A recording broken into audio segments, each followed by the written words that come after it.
Assalamualaikum warahmatullahi wabarakatuh, anak-anakku semuanya. Bagaimana kabar kalian? Semoga selalu dalam keadaan sehat walafiat serta dalam lindungan Allah Subhanahu wa taala. Bertemu lagi dengan Pak Asrofi dalam pembelajaran PAI dan Budi Pekerti. Ayo, siapa di antara kalian yang belum kenal dengan Pak Asrofi? Pak Asrofi itu mengajar di SMK Negeri 3 Batam sejak tahun 2009. Pak Asrofi itu orangnya baik, rajin, disiplin, dan pastinya suka humor. Oke, kali ini kita akan belajar tentang qadha dan qadar pada kelas 12 pada semester genap. Selamat belajar ya. Anak-anakku semuanya, segala sesuatu yang terjadi di alam semesta ini termasuk pada diri manusia tidak terlepas dari takdir Allah Subhanahu wa taala. Namun demikian, Allah Subhanahu wa taala juga memberikan pilihan-pilihan kepada manusia sesuai dengan keinginan manusia tersebut untuk memilih perbuatan apa yang akan dipilihnya. Jika demikian, bebaskah atau terikatkah manusia itu? Apa gunanya dengan demikian ikhtiar manusia jika semuanya telah ditentukan oleh Allah Subhanahu wa taala? Untuk itulah pada kesempatan kali ini kita akan mempelajari tentang pengertian iman kepada qadha dan qadar, mempelajari hubungan antara takdir, doa dan ikhtiar serta tawakal, mempelajari tentang perilaku apa saja yang mencerminkan keimanan seseorang kepada qadha dan qadar, serta mempelajari juga tentang hikmah beriman kepada qadha dan qadar. Jadi pembahasan ini kita awali dulu dengan pengertian qadha dan qadar. Qadha berarti menentukan atau memutuskan, yaitu segala ketentuan Allah Subhanahu wa taala atas makhluknya sejak zaman azali. Sedangkan qadar berarti memberi kadar, aturan ataupun ketentuan, yaitu perwujudan ketetapan Allah Subhanahu wa taala terhadap makhluknya tentang segala sesuatu.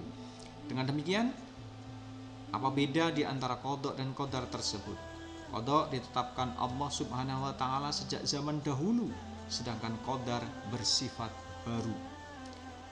Adapun perbedaan yang lainnya, qadha itu belum terlaksana, akan tapi sudah diputuskan oleh Allah Subhanahu wa taala. Sedangkan qadar itu sudah terlaksana. Qadha dan qadar inilah yang kemudian sering kita sebut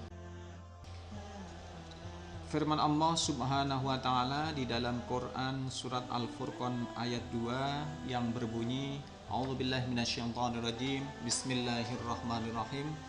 Alladzi lahu mulkus samawati wal ardi wa lam yattakhidh waladan wa lam yakul lahu syarikun fil mulki wa khalaqa kulla syai'in faqaddarahu taqdira. Yang artinya bisa kalian baca di dalam tayangan yang ada di dalam layar. Anak-anakku semuanya, tadi Bapak sudah menjelaskan bahwa qadha dan qadar itulah yang kemudian sering kita namakan dengan takdir. Hal yang membedakan antara takdir yang berlaku bagi manusia dan takdir yang berlaku bagi makhluk hidup yang lainnya adalah adanya pilihan. Alam semesta ditetapkan takdirnya tanpa bisa ditawar-tawar lagi, sedangkan manusia diberi kebebasan untuk memilih.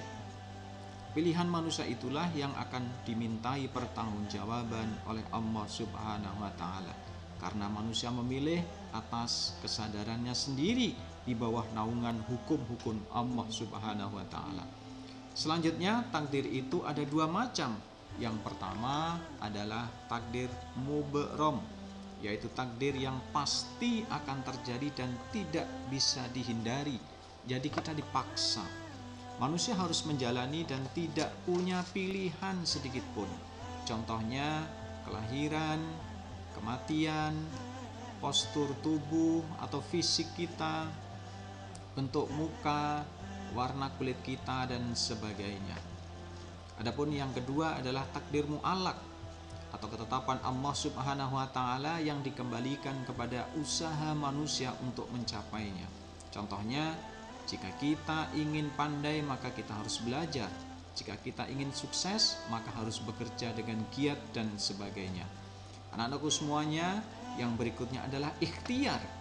Ikhtiar pada dasarnya adalah kesungguhan hati dan tekad yang kuat untuk mewujudkan suatu cita-cita atau tujuan, seraya berdoa agar senantiasa dimudahkan oleh Allah Subhanahu wa taala. Dan yang berikutnya adalah doa. Sedangkan doa merupakan ikhtiar yang bersifat batin. Adapun tawakal, kita berserah diri kepada qada dan qadar Allah Subhanahu wa taala setelah kita melaksanakan ikhtiar secara maksimal. Jadi kita menyerahkan segala urusan dan hasil ikhtiar kita kepada Allah Subhanahu wa taala. Mengapa demikian? Karena bisa saja keinginan, cita-cita dan harapan kita tidak sesuai dengan pandangan Allah Subhanahu wa taala, sehingga ada kalanya tidak dikabulkan oleh Allah, atau dalam pandangan kita berarti menemui kegagalan. Sebagai orang yang beriman, tentu kita yakin pasti ada hikmah di balik kegagalan yang kita alami tersebut.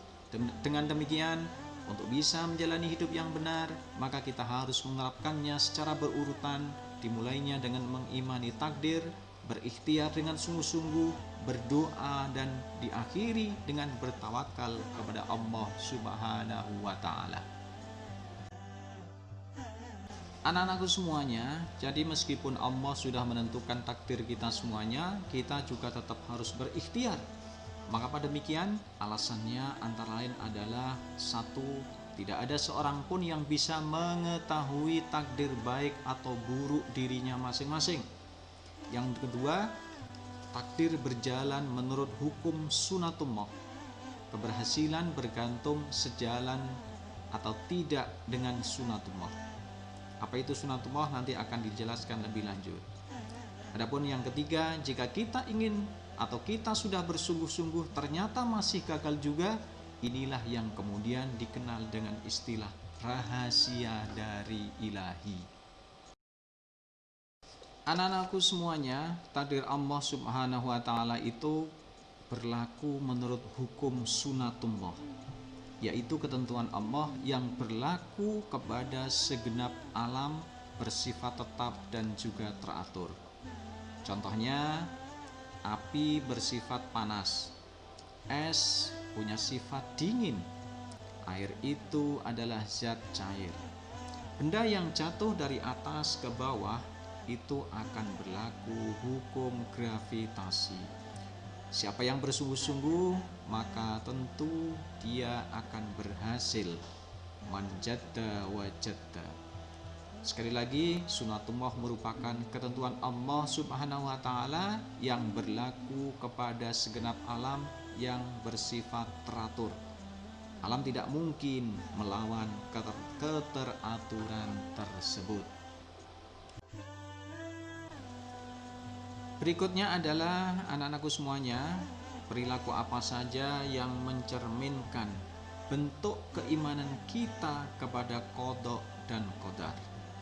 Yang pertama adalah adanya sikap yakin kepada sunatullah. Tadi sudah Bapak jelaskan apa itu sunatullah tersebut. Yang kedua, perilaku yang mencerminkan bentuk keimanan kita kepada qada dan qadar adalah senantiasa berusaha dengan sungguh-sungguh, baik itu usaha lahir maupun usaha yang batin. Adapun perilaku yang ketiga yang mencerminkan bentuk keimanan kita kepada qada dan qadar adalah menjauhkan diri dari sikap sombong dan putus asa. Mengapa demikian? Karena semua pada dasarnya adalah milik Allah Subhanahu wa taala. Dan yang keempat adalah menyempurnakan usaha kita dengan diiringi sikap tawakal kepada Allah Subhanahu wa taala. Setelah kita mempelajari tentang qada dan qadar, maka kita juga harus memahami hikmah beriman kepada qada dan qadar. Bahwa orang yang beriman kepada qada dan qadar maka akan merasakan hikmah, antara lain satu, dia akan merasakan senantiasa akan bertawakal kepada Allah Subhanahu wa taala. Yang kedua, akan memperoleh keterangan jiwa dan kedamaian hati. Yang ketiga, akan menumbuhkan sikap gigih dan ulet dalam berusaha.